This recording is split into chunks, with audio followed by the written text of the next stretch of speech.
Welcome back, everybody, to the Boston Sports Summit. I am your host, Tim Barnett, and I am excited to be back. It is the Boston Sports Summit presented by the Grid Network.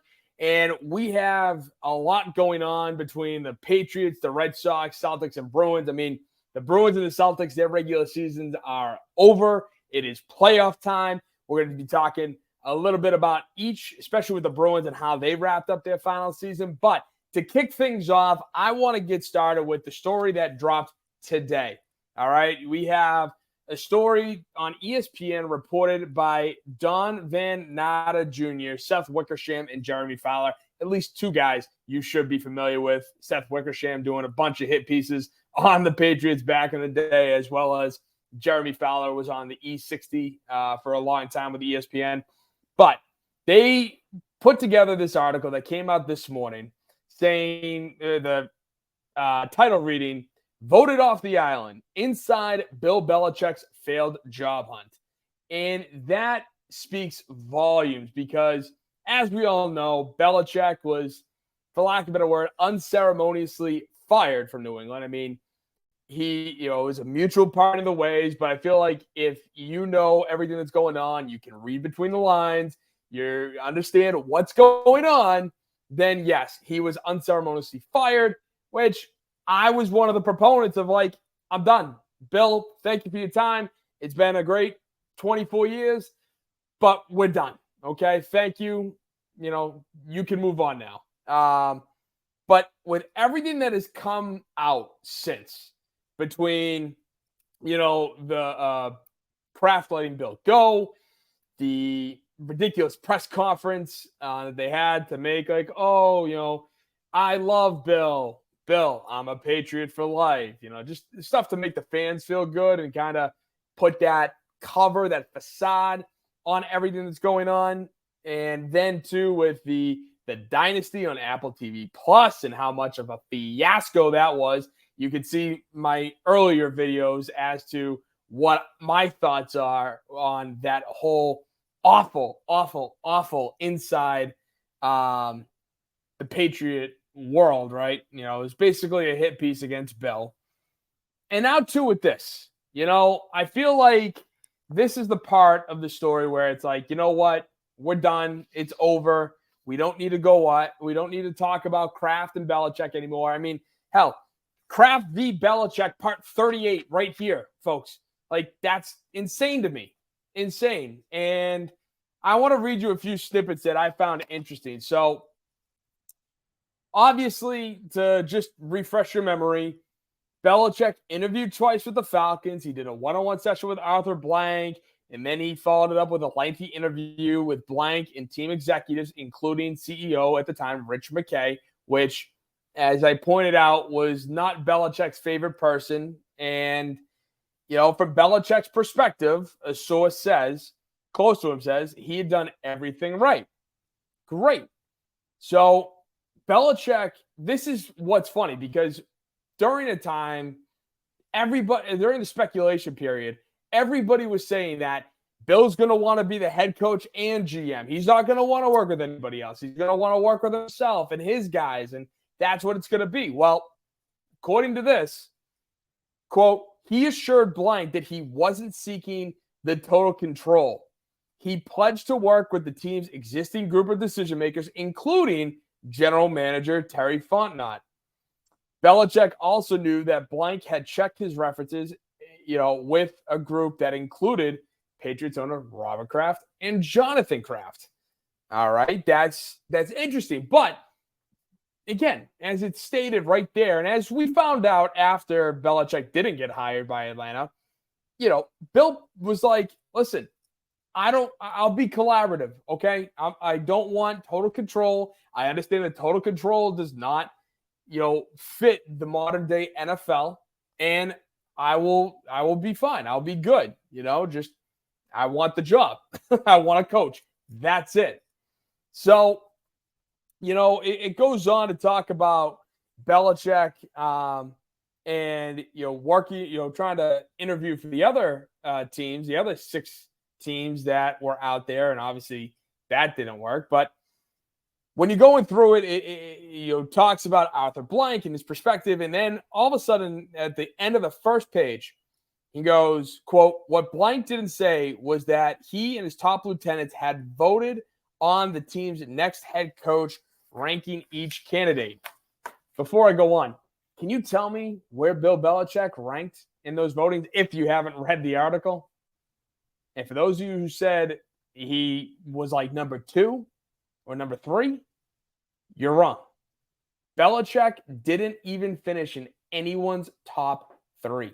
From Arthur Blank to Rich McKay to any of the other quote-unquote top lieutenants that work for the Atlanta Falcons. Wow. The greatest head coach of all time didn't even finish top 3 in Rich McKay, Arthur Blank, the owner, and the other quote-unquote top lieutenants of the Falcons in order for their job. With who was out there, I mean, who would you rather have, all things considered? Bill Belichick or Jim Harbaugh? Who would you rather have? I mean, I would go with Bill Belichick, especially if he wants to just coach. But again, you can call me biased. I know, Pats fan right here. But it was wild because I had to flip the page and I saw that first line. I go, seriously? Because I thought he was right behind Raheem Morris, or at least third, right? They had Raheem Morris, Mike Vrabel, Bill Belichick, something like that. But nope, he didn't even finish in the top 3 among those guys. So it was interesting because, it goes on to discuss Belichick's leadership style and how it might be outdated, even though it's so funny because everyone wants to bring in his leadership style. And listen, he could be a hot ass. There's no two ways about it. But guys still loved him. I mean, when you saw the behind-the-scenes videos, of the post-game, and you see Kendrick Bourne, loving all over Bill Belichick. I mean, Kendrick Bourne does not hate Bill. Matthew Judon does not hate Bill. Now, Mac Jones has a whole different side of the story, but again, those guys don't hate him. Hell, they seem to love him. So clearly, he can relate to players. That's not the problem. And that's what bothered me. So in that leadership style, it says, quote, "Belichick's leadership style, in part, led to the decision by 7 team owners to pass on him. And the bad blood between Kraft and Belichick was no secret around the league. According to more than a dozen sources close to the coach and owners who spoke with ESPN on the condition they remain anonymous, obviously, both Kraft and Belichick declined to comment." So that's crazy. As I'm going to read, obviously, they declined to speak. But the bad blood, I don't understand. I mean, I kind of understand where it came from, but I don't at the same time. Now, I remember when I was going to scout school, which took place at the Senior Bowl. Phil Savage was our teacher. Shout out to Phil Savage, who's working for the Jets now. It was heck of a class, heck of a school. It was a fun time. Really enjoyed it. Really learned a lot. But I remember distinctly we had a couple speakers, and they were GMs, scouts. They came in and spoke to us, and they were talking about how one of the things that you should do as a general manager is befriend the owner. Make sure that you're telling the owner, hey, this is what we're going to do. This is why we're doing it. Build that relationship, because at the end of the day, obviously, he's your boss. That owner is your boss. And you don't report to anybody else. So that kind of stuck with me because it's like, all right, well, if I ever amass to anything, that, hey, you know what? If I can keep this guy happy and I can at least, show him and, be open and forthright with what I'm doing and why I think it's going to be beneficial to the team, then that's a great way to keep my job, basically, right? And so when thinking about Belichick in that regard, do you really think Bill was that, open and honest about it? No, of course not. And obviously it goes into, the later on as to the coldness of Belichick, but that's something that stuck with me. And something that, you know, Belichick wasn't that dude. But yet, guess what? He got the job done, didn't he? So, and of course, you know,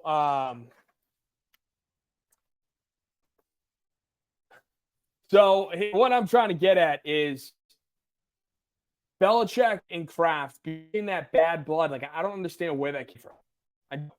Okay, yeah, Belichick chose the next guy over Tom Brady, who still basically went out on top. He was still physically able to perform in his final season. But yet, they weren't going to talk about that. If that's the bad blood, if the bad blood is between Belichick letting Brady walk, I mean, yeah, that sucks. It's stupid. But at the same time, Robert, get over it. You could have ponied up the money. You could have told Belichick to kick rocks. All right. At the end of the day, it's his team. And it felt like Robert Kraft doesn't want to take accountability for any of this. Anything that went wrong these last 4 years since Brady left, it's all on Bill. It's all Bill. Bill made me do this. Really? Because at the end of the day, the last time I checked, Robert, you were the one signing the checkbooks. You were the one who had that ability. And the funny part was, for the last 20 years, I was one of those believe in Bill guys. In Belichick, we trust. When it came to letting Brady walk, that kind of shattered that for me. I'll be honest. Like, I'm not going to sit here and say that I believed in Bill letting Brady walk. But, I trusted what Bill had next. And clearly, he had Jimmy Garoppolo, who turns out Jimmy Garoppolo's average, above average quarterback at times. But, with Robert Kraft, he was sobbing. I mean, in the dynasty, when they talked about how emotional the three of them got. When Belichick was on the phone, Tom was at Kraft's house, and they were just basically, put words in their mouth, but sobbing over the fact that Brady's done. He's not a Patriot anymore. And now, come to find out, through everything, it's like, nope, Bill made me do it. Bill made me do it. Bill made me do it. Hey, listen, I wanted to spend money. Bill wouldn't let me spend money. Really? That's the kicker. That is the kicker to all of this, because when I think about it, and I really tried to understand, I am the one who is blasting John Henry for not spending a dime, for actually lowering the payroll of the Boston Red Sox. There have been times in the Bruins history. My father's talked about this a lot. The Bruins history, where the fans used to get on the Jacobs family for not spending money, right? And now there's a salary cap, so they all spend roughly the same. And now the Bruins are one of the top spenders, obviously hitting that salary cap almost every year. But when it came to the Patriots not spending money, not going out, signing the diva receiver, not getting the big name free agents, we all blamed Bill for that. We all blamed Bill. And that's what really, was hilarious, because as we're all blaming Bill for this, it's not Bill's fault. It's Kraft. Kraft and Bill were the ones who were conspiring against them. So it's sorry, I'm hearing that there's some technical difficulties going on. At least the screen is grainy. But so that's what really is funny to me, is that still to this day, Robert Kraft has yet to take accountability over all of this. And so, getting back to the story, I want to read, quote, that despite friendly first session, obviously between Blank and Bill, the unthinkable happened for a billionaire and a legendary coach. Blank and Belichick checked each other's references. Blank spoke by phone at least twice to Robert Kraft. Among the NFL owners, Blank considers Kraft his closest friend. All right, that's interesting. Later on, it describes, in a conversation with Blank, Kraft delivered a stark assessment of Belichick's character. According to a source who spoke to two people, those two people being a close Kraft friend and a longtime Belichick confidant. The source who spoke to those two people quoted the Belichick source as saying, quote, Robert called Arthur to warn him not to trust Bill. That account was backed up by the close friend of Kraft. How is that not an indictment right there? How is that not an indictment on Robert Kraft saying, he just still has this animosity towards Bill because he was an ass toward the greatest football player of all time, being Tom Brady. Really? I understand it. And it sucked watching Brady win in Tampa. Don't get me wrong. I kind of enjoyed it. It was fun, especially because they beat Pat Mahomes. I'm sorry. I hate Pat Mahomes for a zillion reasons, some of which I probably got onto the show. Others are just flat out dumb. I'll admit it. But still, I can't stand him. So it was nice to see Brady win another, Gronk win another, even though it was in a Tampa uniform, which sucked. But the fact that Kraft's friend backed up that statement is wild. If it came from Belichick sources, then you could sit there and kind of, okay, yeah, maybe, but it could be hearsay too. But no, Kraft's friend backed it up. Multiple sources said that Kraft spoke with some candor to Blank about Belichick. One source close to Bill said Kraft was a, quote, was a big part, end quote, of why the Falcons passed on hiring him. The sources said Kraft made clear to Blank that, quote, you'll never have a warm conversation with. So remember that thing I talked about earlier about how, as a GM, if you ever amass that position, that you need to be that friendly face to the owner, need to go through every single decision you're doing and tell them why and teach them football if they don't know it, if they're a new owner, whatever. So what? So freaking what? If you never have a warm conversation with a guy. I heard a great, kind of a good parallel earlier today on Felger and Matz, just saying how if you hire a guy to do a job and they do the job, they do it well, but they're an ass, would you give them a good recommendation? It's yeah, you could sit there, you call your buddy and say, hey, I just hired so-and-so to do this job on my house or whatever. How was it? Oh, well, hey, they got the job done. They did exactly what I wanted, but they were kind of an ass. And if the friend doesn't go on hire him, then, it's shame on the friend. Because I said the guy did the job well, which Belichick did. Now, the last 4 years are a different story. And I think that's partially Belichick's fault. And I think also, too, that it just, came down to poor drafting and, it just years finally caught up to them. Brady being Brady, building up the team, it didn't help anymore.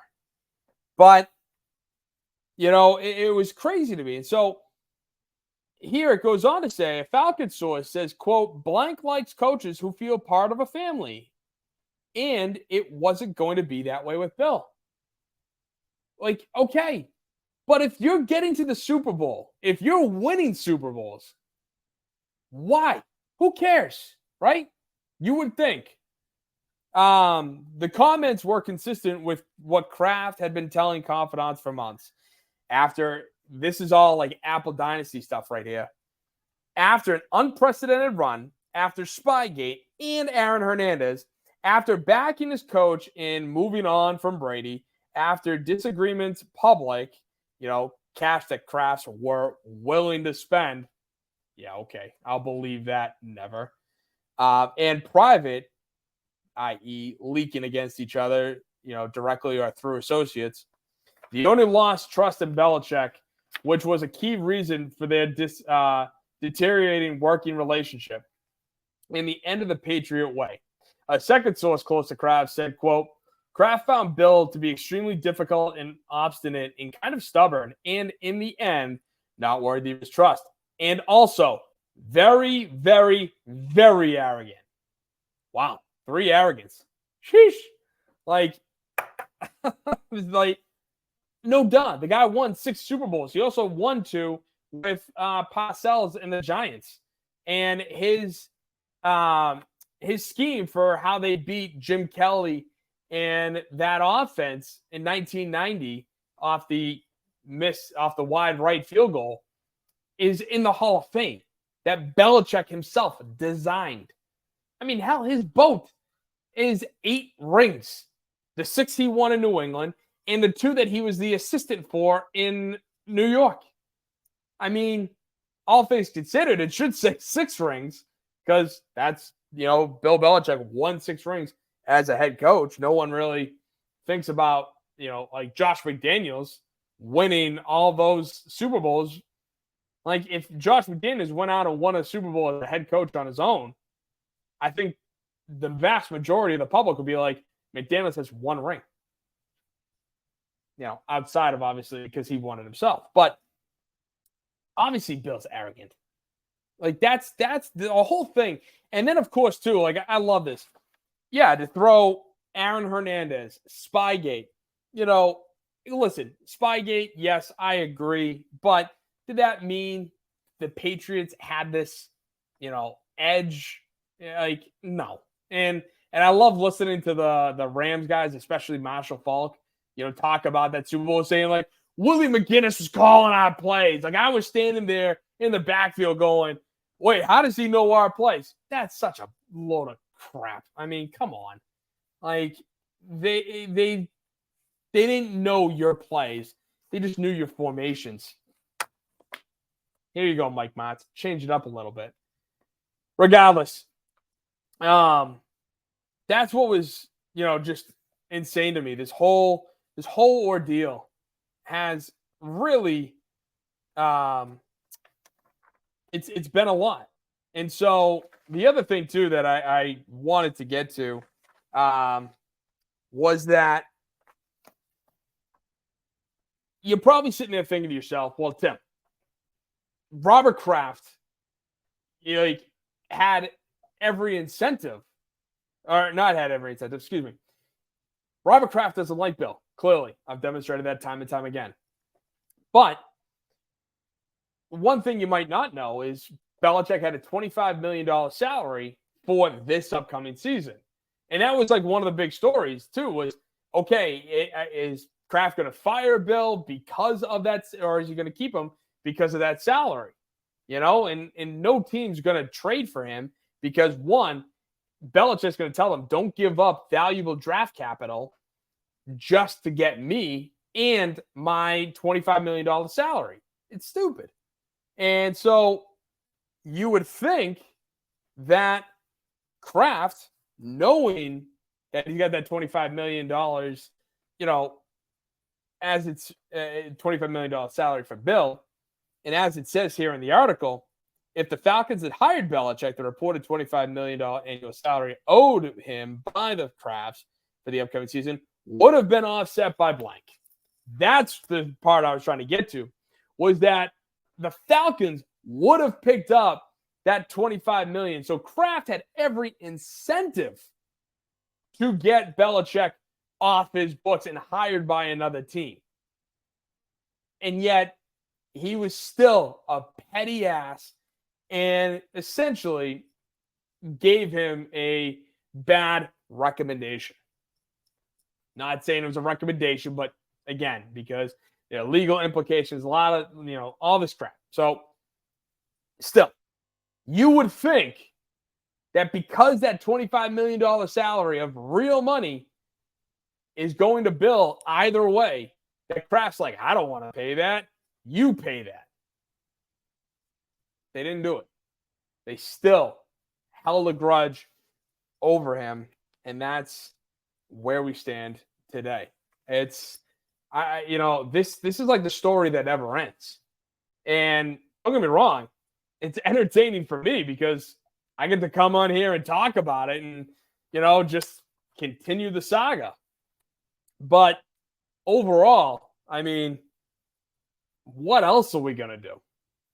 So now moving on to another team that is, fallen down the drain recently, the Boston Red Sox. Their last 8 games after opening 7-3, they have now gone 2-6. And the funny part was, I was the one, and many others, you probably included, were bitching about the pitching. We don't have good pitchers. We had all these guys out there, Ohtani, Yamamoto, Montgomery, Snell, all these guys available to help bolster our starting rotation. And yet, we didn't go after any of them. And, we went after, but we just undersold them left and right. So obviously they're not going to pick us. And yet, when all is said and done, the best part of our team has been our starting staff. Our starting staff has an ERA that is first in the league at 203 earned run average. Crazy, right? Our starting rotation is the best starters in terms of earned run average in the league.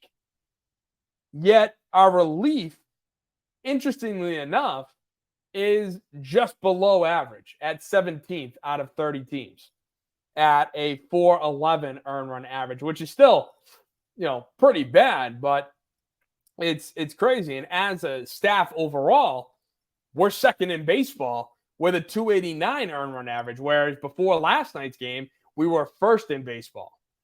And so when you're thinking about how bad this team is, you're like, well, okay, it's definitely not our starters because they're going 5-6 innings almost every time they go out there if they're not hurt, which I'll get into that in just a second. And then our staff is, okay, they're below average, but it's not like they're falling off a cliff. Like we have the best starters and then the worst relievers, in terms of earned run average. No, we're a little below average. It's actually the offense and the defense.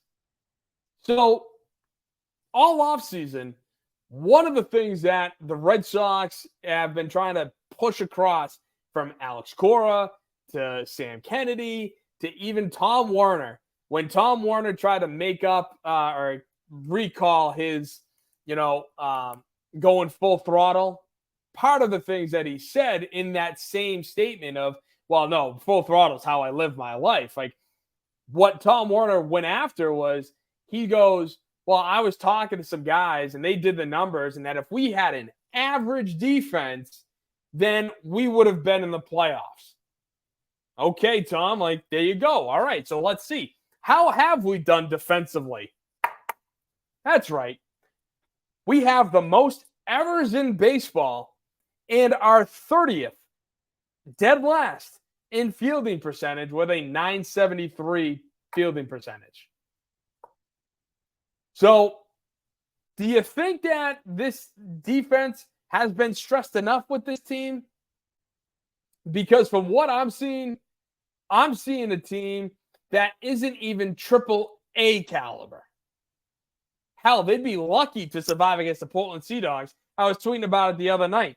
I swear, if you put the Portland Sea Dogs at Fenway Park versus this iteration of the Boston Red Sox as it currently is constituted, hell, I'll even give them a healthy Rafi Devers for that matter. The Portland Sea Dogs, I wouldn't be surprised, would win like Major League 3. That's how crazy it is. And for their hitting, now Trevor Story was never going to come here and be a number 3 hitter, even though they were forcing him in that position. Because let's face it, outside of Coors Field, the dude's been below average. But as a team all season through these last 18 games, because the Red Sox currently stand at 9-9, they're 23rd in batting average at 229. They have an on-base percentage that's 22nd in baseball at 305. Their slugging percentage is dead average, right in the middle of the pack at 15th with a 387 slugging percentage. And their OPS, which is on-base plus slugging percentage, is 20th at 692. And as for how many home runs they've hit as a team, that's right. They're number 5 in the league with 23 home runs. So, obviously, those home runs have come as a lot of solo shots, which is hilarious in and of itself and just fitting to how everything has looked so far, right? And it's interesting because, when I'm going through this and I'm watching these games, and as I just mentioned, it's all just bad baseball. It's all baseball that, hell, if you're in the minors and you're playing like this, you're going to get fired. Don't even think about staying on the team. They're going to kick you off the team if you're playing like this. You don't know how many outs there are. You're just making careless errors left and right. Balls that are hit right to you, and you're dropping them. And it's not like you're playing at a crappy ballpark with a train running through center field. No, this is Fenway Park. This is one of the best ballparks in baseball. Now, people will debate about that, obviously, but all in all, it's still one of the best ballparks to play. You're in the major leagues. You have all the lights. You have all the equipment. You have the weight room, the lifting, the regiment, everything is given to you. And yet, you're playing like you're in high school. Hell, you're playing like you're in Little League. That undisciplined, that careless. I mean, I remember when I was pitching in Little League, sometimes there were some games where I felt like I had to strike every single batter I faced out, or else my fielders behind me were just going to make error after error after error. And I'd be stuck on the mound throwing an extra 50 pitches because, I'm getting it over the plate and my guys behind me, I'm afraid that my guys behind me aren't going to be able to field the ball cleanly or do anything like that. So it's insane to me. I want to sit here and I want to be able to watch this team. Like, I want to enjoy my baseball season. But with how everything is playing out, I can't, because this is just bad baseball. And I don't understand why or how anybody can cheer for this sort of thing. I mean, last night was a great example, right? You had Wilyer Abreu kick a ball in right field, and he somehow threw the guy out at home. Yet, all of a sudden, they reversed it because Connor Wong. You see, this is how bad this team is. I can't even remember our damn starting catcher's name. Connor Wong blocked the play, which we could get into blocking the plate and how stupid it is and how, the injury to, I want to say Bryce. I know it's not his name, but the Giants catcher, Buster Posey, how the injury to Buster Posey, while tragic, it should have mattered. That should not have mattered. That just because he's the face of baseball and took a bad injury because he blocked the plate, you need to bring that back. But that would have never happened had Abreu not Olayed the ball. Like, see, that's the thing that kills me that I've seen from this team. The amount of Olay, like, ready? You're like, bull, Olay, like, that's what they're doing. Here's an idea. Square up the damn ball. Is it that hard? You're major league professionals. And this is the nonsense that you and I have to deal with when watching this team. This is the product that you got to pay a third of your check, third of your salary for just to go watch a single game and sit in the stands and basically boo this team. Hell, if you could, bring a whole tomato with you and start chucking it. Do it like they do on stage at shows, have the rotten fruit, and just chuck it at the guys, right? Like, that's how bad this team is and how stupid it is for us to allow this. Really. It's absolutely careless. And then Triston Casas. Now, when I was playing ball, one of the best things I did was run the bases, and yet Triston Casas, who is standing on second base in the top of the third, down 2-0, got a leadoff double. And he took a lead. They threw over at him. And in the new rule, that if they throw over 3 times, if they don't get him out on the third attempt, I guess he can take the next base. I think something like that. So he's thinking, all right, they already threw over me once, and I was safe. And the third baseman is back deep behind third. He's not even near the bag. So let me just time this out and go. Well, first of all, his eyes deceived him because he clearly doesn't understand the pickoff move that the pitcher was having. So he just bolts for it. And plus, he's a big dude. He's 260 plus pounds, probably. I don't know exactly off the top of my head, but he's a big guy. Do you really think that lug is going to have enough speed to generate it over, especially when the pitcher can just do what he did last night? I mean, good God. And he got thrown out. And obviously, Alex Cora was in the dugout going, what the F did he just do? Right?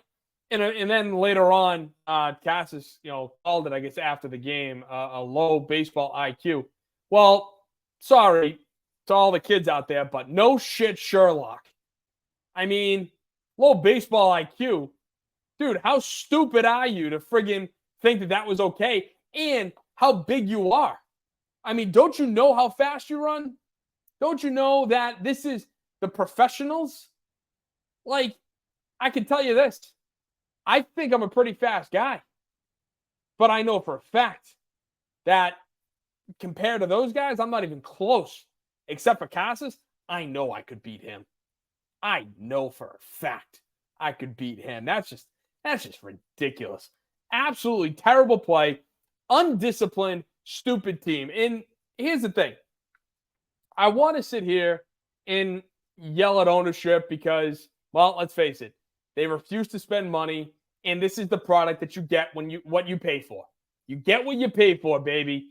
And thank you, John Henry. Thank you, Fenway Sports Group, for giving me another summer of not caring about baseball. But yet, at the same time, I also have to sit there and put blame on Alex Cora, and just say, how is it? It's either one of two things. It's either one, Alex Cora didn't go over fundamentals over the spring training because these guys are professionals. He thought they knew better. Or two, that they did go over the basics. They went over the fundamentals. They went over, hey, pay attention to how many outs there are. Opening day, you had the pitcher walking off thinking that he got 3 outs, even though it was only 2 outs at the time on opening day.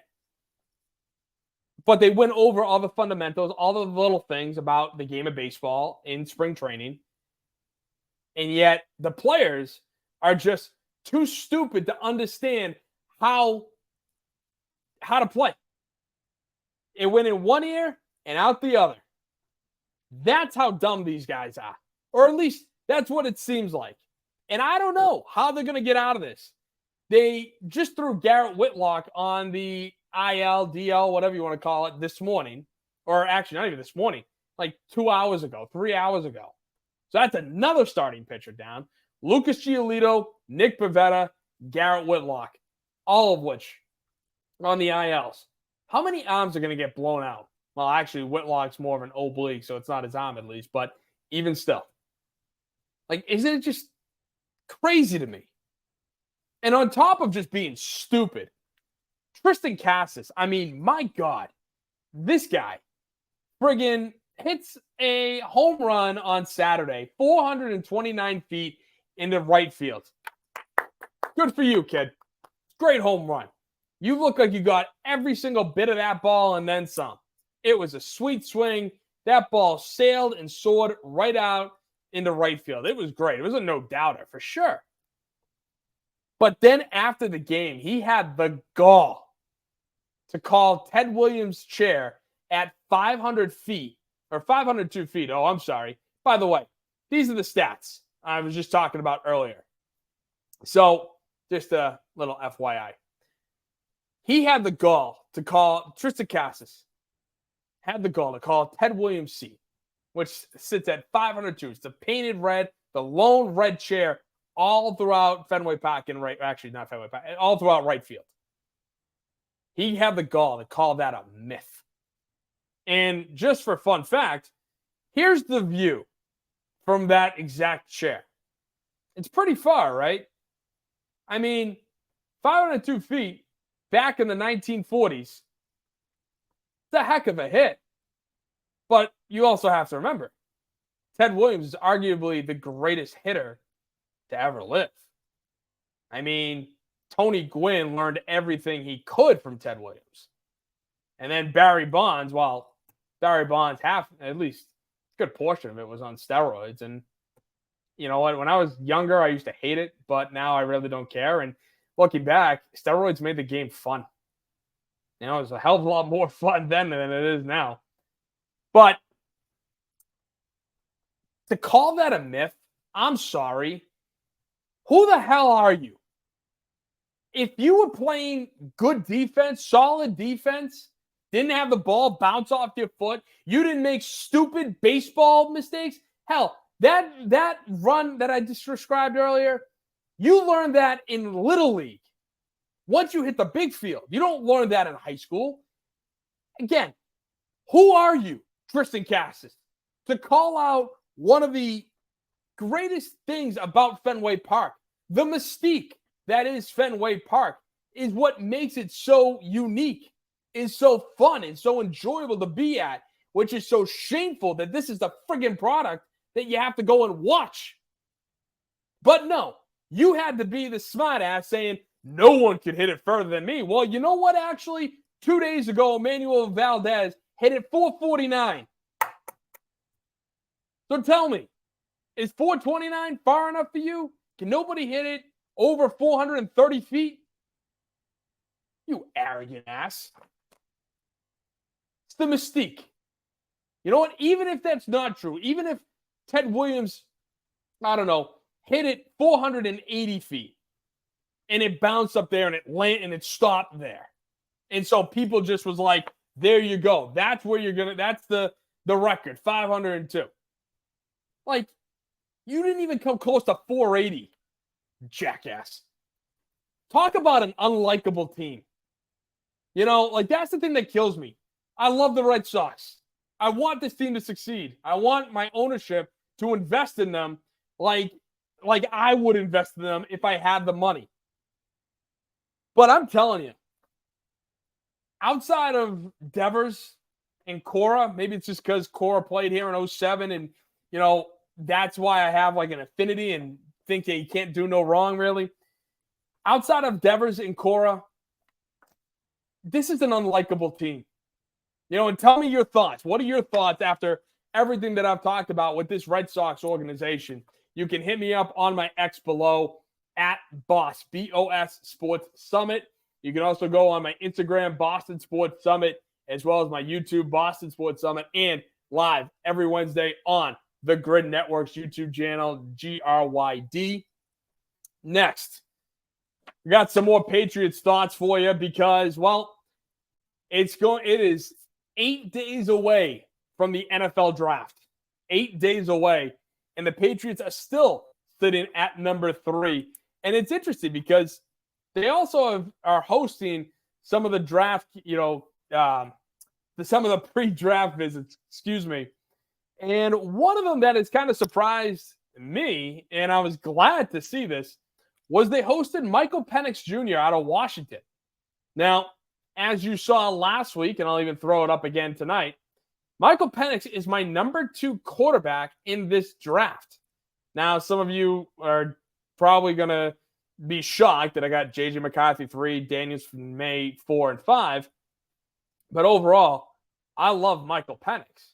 And had he not tore his 2 ACLs, had he not had his shoulder issues, in my opinion, I would have ranked him number 1 over Caleb Williams. But they had him in for dinner on Monday, and they had an official sit-down visit, going over game film, going over what's going through his head, this, that, and the other on Tuesday, so yesterday. And I am kind of excited about that because they allegedly only sent 1 scout to his pro day, and I've heard 1, I've heard 5, from at least the college scouting director, Cam Williams, was there and had 4 other scouts with him at Washington's pro day. So whether they were scouting Michael Penix or Troy Fautanu, also Rome Odunze, the wide receiver, they're going to see Michael Penix. They're going to see him. And I'm glad that they brought him in, because if they could find a way to move back. Now, I know you're probably sitting there going, whoa, what do you mean move back? Well, hear me out. I've said it once, I'll say it again.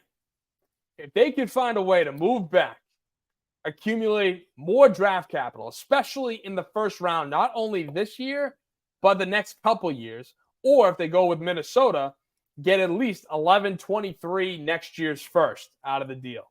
If they can do that, I wouldn't mind taking Michael Penix Jr. at 11. And there are talks that he's going to fall to, early second round.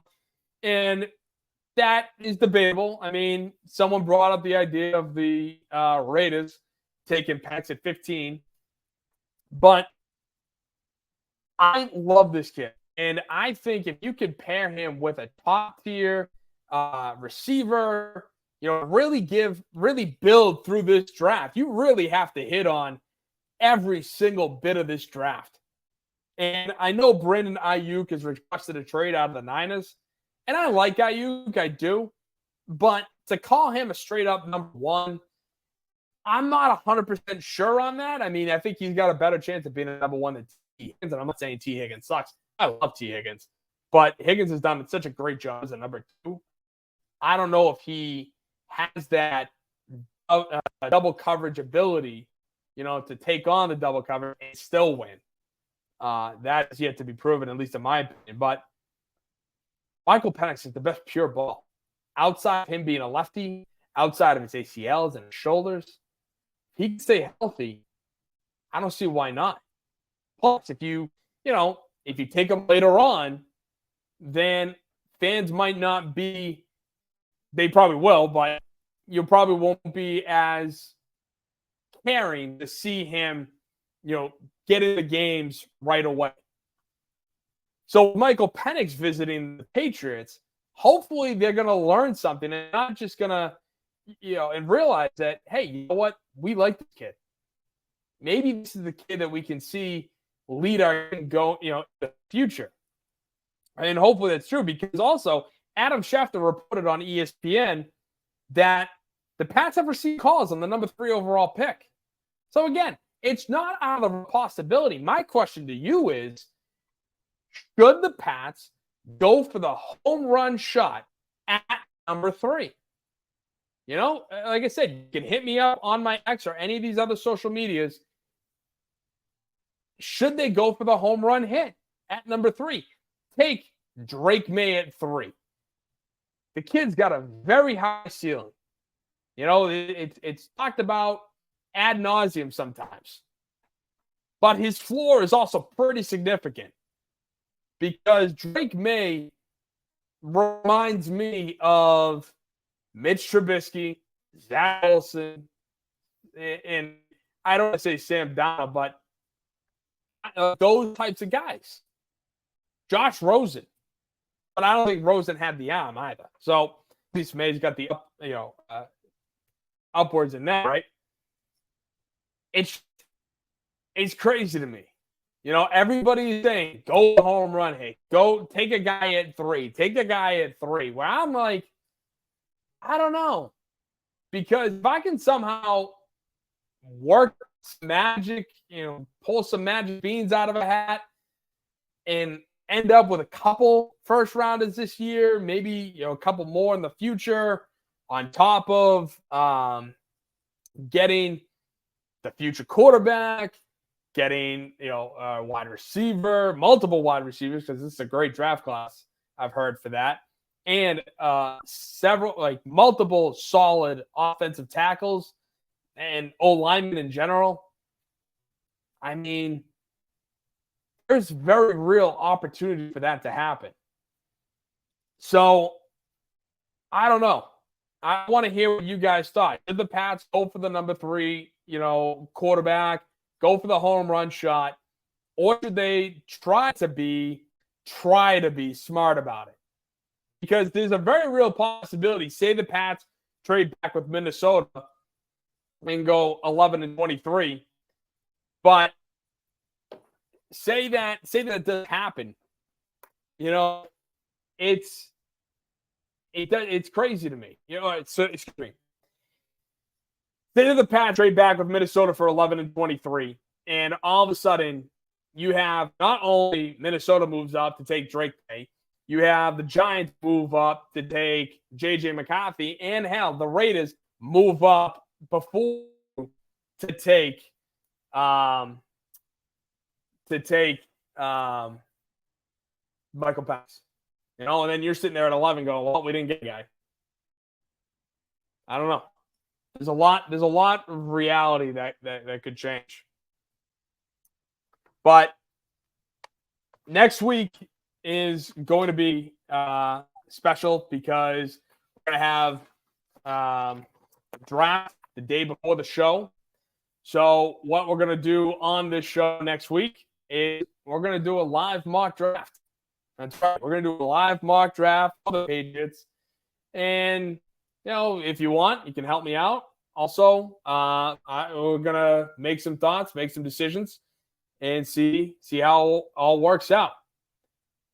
But next, we got the Boston Bruins. Boston Bruins are in the playoffs. They're the number 2 seed in the Atlantic Division, which means they are going to be facing the Toronto Maple Leafs. And this is the team that I said I am in favor of the Bruins playing. I want them to play this because I think that it's, the Toronto Maple Leafs are softer than the Bruins. And that's where I would be very much okay with, them playing them, right? Because I think the Bruins can take advantage of that and continue on. Whereas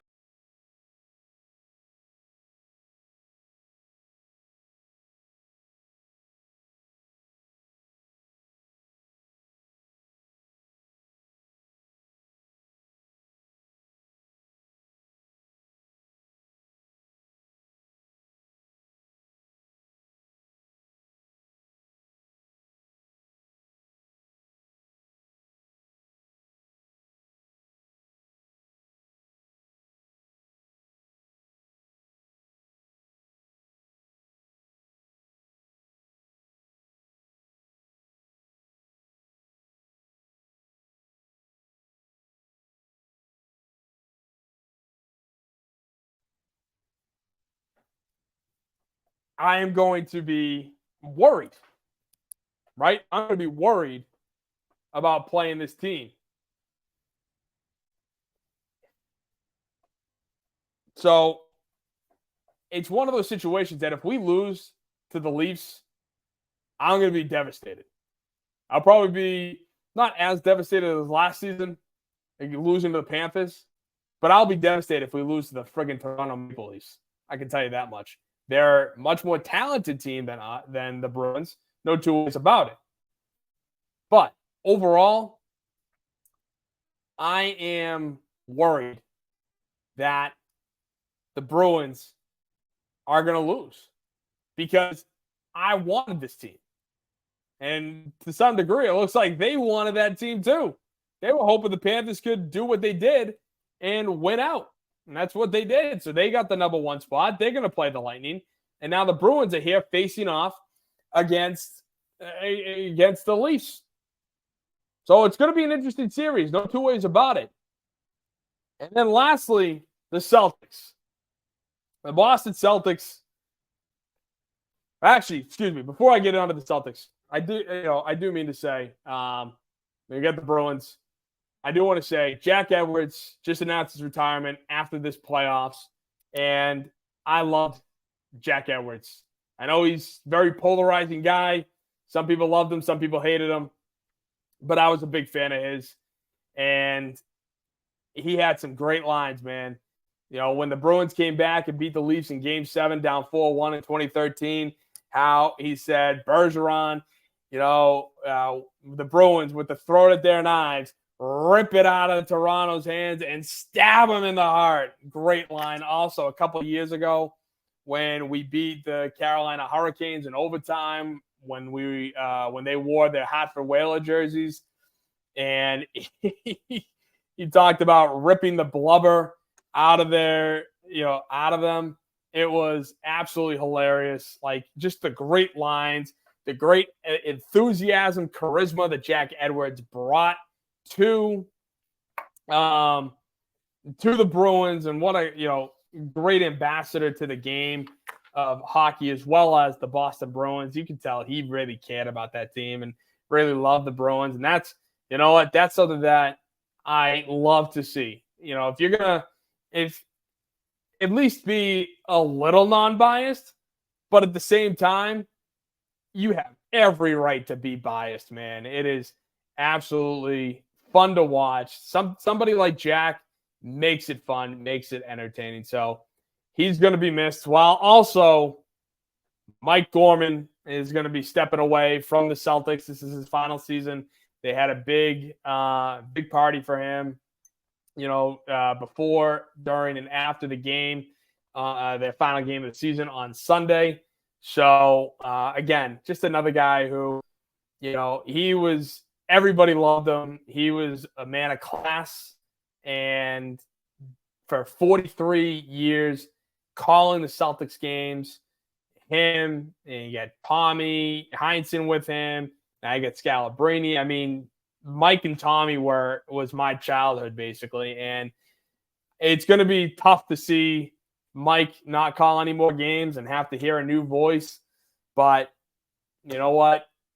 Congrats in your retirement, Mike, and Jack. I hope, you guys both enjoy, because you were just such mainstays and staples of the Bruins and the Celtics. And, at least from my perspective, loved both of them. They were great. So also the Celtics getting on, they're going to be playing the loser of this game that's going on, which is the Sixers and the Heat. The loser of that's going to play the winner of the Hawks and the the Hawks are playing? Nobody really. But whoever, the Bulls, the Bulls. The Hawks and the Bulls. So the winner of that game is going to play the loser of the game that's currently going on right now. And the Celtics aren't going to find out who they face until Friday. So if they play the Heat or the Sixers, is that going to be the toughest round of the playoffs outside of the finals, outside of the NBA finals? Will the first round be the toughest round? I think it will be. I think it 100% will be. And it's crazy to me that, again, the Bruins could have gotten the Lightning for winning the Atlantic Division, which is probably one of the tougher first-round matchups you can get, which is why everyone in the NHL is complaining. And now to have this, where you're playing the Heat, who beat you in the Eastern Conference Finals, again, even though you're not as talented, you should still beat them. But they hold a number against you because they're tougher than you. The Sixers, on the other hand, Joel Embiid is a force. He is a force. And That's what scares me. Can Porzingis hold off Embiid? He hasn't before, so hopefully they can. But at the end of the day, I'm hoping for the Bulls, to be honest with you. I would love to have the Bulls because then the matchup would be easier. I don't want the Hawks because of what they did to us. Being up 30 and then beating us fair game the next game after. So I'm looking at this first round for the Celtics. Now, don't get me wrong. They should beat everybody at least in a gentleman's sweep. The Celtics should win, each series by game 5. Seeing how they played all season long. Like that's what should happen. Maybe the semifinals, maybe the Eastern Conference Finals. All right, I'll give you 6 games. Or if you play the Sixers, I'll give you beating the Sixers in 6. But if you don't make it to the finals, that's what's going to be the biggest upset of them all. This is the most dominant team in basketball right now. And that's why if they won, they have to make it to the finals. And they have to do it with some ease to it because of how they played and how they just annihilated the entire Eastern Conference, winning by double digits, winning the East by double digits. But making it to the finals, then they have to win it. I'm sorry. I am on the wagon that they have to win the finals or else the season is a failure. There is nothing. I don't even care if they play the Nuggets and Nikola Jokic, who is probably the rating or the MVP this season, who should be at least. The dude is just absolutely unbelievable. Probably one of the best passing big men since Larry Bird and Kevin McHale in the 80s. This is such a good team. The Nuggets are a good team. They're a well-coached team. And if they lose to the Nuggets in 7 in the finals, then I can sit there and be like, okay, as much as it sucks, I don't think that then I reserve the right to at least backtrack a little bit, saying it's not a total failure because they're still a little too young, a little too, whatever you want to call it, but pressure-ridden.